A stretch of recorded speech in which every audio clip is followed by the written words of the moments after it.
na sisi kama mamlaka LATRA kwanza tunawapongeza kwa sababu hii ni hatua kubwa sana katika sekta yetu ya usafirishaji.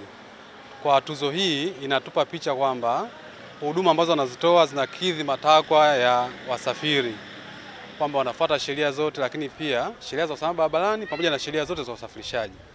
Kwa hiyo ni kitendo ambacho cha kuwapongeza kwa hatua hii ambayo wamefikia, na rai yangu pia kwa mkurugenzi, management pamoja na wafanyakazi wote wa LATCO, hii tuzo hiyo ni chachu ya kuweza kuboresha utendaji wao wa kazi ili abiria wao waweze kupata huduma bora zaidi.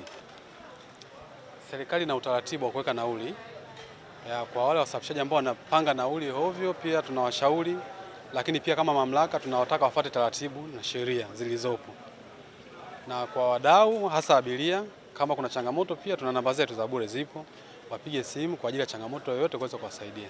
Mipango mikakati, kwanza najaribu sana kuhakikisha hatubweteki na tuzo hii. Hii ni kama imetupa changamoto, ni kuhakikisha sasa tunaanza tena upya kuhakikisha tuzo zote zinazokuja, basi kama hii tumepata 85 basi tuende kwenye 90, 95, lakini tukienda kwenye mipango mikakati ni kuhakikisha tunazidisha ubora, tunazidisha huduma, tunahakikisha tunasimamia basi zetu zinafuata ratiba kama zilivyopangwa.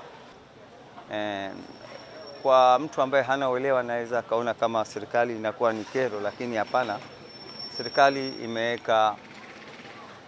imeweka udhibiti au imeweka mikakati ambayo inapunguza ajali, lakini licha ya kupunguza ajali pia inatusaidia katika kutunza gari zetu, lakini vile vile matumizi mazuri kabisa ya mafuta, kwani spidi zaidi ya 80 ni kosa kisheria kwa mujibu wa nchi yetu. Hili ni jambo ambalo kwa kweli linatusaidia sana, lakini swala ambalo naliangalia sana ni madereva bora na sio bora dereva. Madereva wa LATCO, sheria za LATRA zinasema dereva wa basi anzie miaka 35. Tunajua ukiwa chini ya miaka 35 bado akili zako ni ujana na utoto, lakini mimi kama LATCO nimeongeza miaka 2.